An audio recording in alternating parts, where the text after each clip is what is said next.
Hey everybody, Cody here to bring you a closer look at how initiative can change the world around you.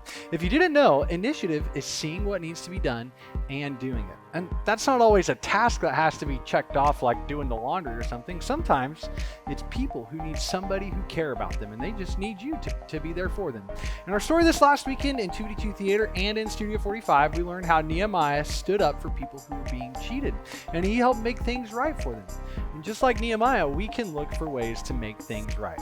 Today, I've got a story about a couple kids just like you guys who had a great opportunity to put initiative into practice. It's about two kids named Addie and Aiden who love skateboarding. Well, one day, Addie and Aiden went to an empty parking lot nearby their house to practice their new tricks, and everything was going great until it wasn't. Just then, the neighborhood bully, Billy Buffman, came over.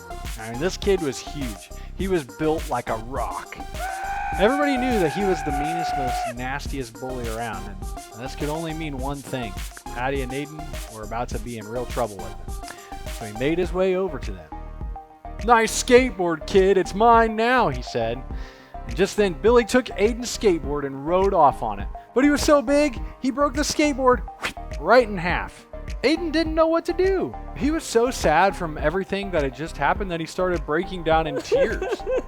Now, Addie was sad for her friend, and she had to do something. So she ran home and emptied her piggy bank. And with her own money, Addie went to the skateboard store and bought Aiden a brand new skateboard. Addie gave the skateboard to Aiden, and they were so happy.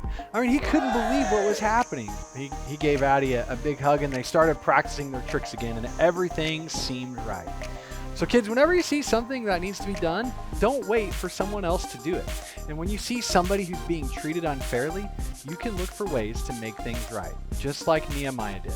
God loves all of his people. He created all of them. And when you care for them, you're really doing that for God. You're not just doing it for yourself. It's kind of like what our memory verse this month says. Work at everything you do with all your heart. Work as if you're working for the Lord.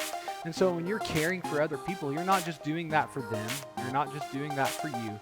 You are doing that for God. And that is a way to live for God. And that will totally transform the world around you, and it can change your life too. See you guys next week.